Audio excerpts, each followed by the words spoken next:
వ్యక్తుల ఇళ్లల్లో దొరికిన అద్భుతమైన వస్తువులు. నెంబర్ 1, సాధారణంగా ఎవరి ఇంట్లోనూ బేస్మెంట్ లోనైనా చిన్న చిన్న సామాన్లు ఉంటాయి. కానీ ఇక్కడ ఏకంగా రెండో ప్రపంచ యుద్ధ కాలం నాటి flak 88 anti aircraft gun దాగి ఉంది.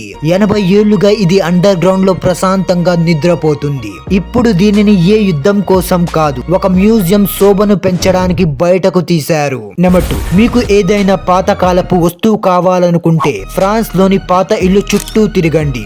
ఎందుకంటే కొన్నిసార్లు అసలైన నిధి మ్యూజియం లో కాదు, ఎవరో ఒకరి పాత బేస్మెంట్ లో దాగి ఉంటుంది.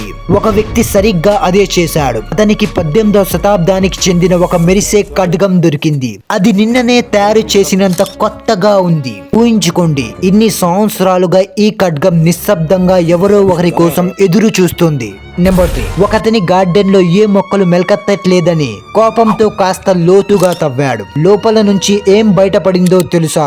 1500 సంవత్సరాల నాటి బైజెంటైన్ మొజాయిక్, రాయి మట్టితో చేసిన అద్భుతమైన ఫ్లోరింగ్. దీనిపై 17 రకాల జంతువులు పక్షుల చిత్రాలు. ఎంత అందంగా చెక్కారంటే చూస్తే కళ్ళు చెదిరిపోవాల్సిందే. ఇక్కడి వరకు వచ్చారు కాబట్టి సబ్స్క్రైబ్ చేసుకోండి.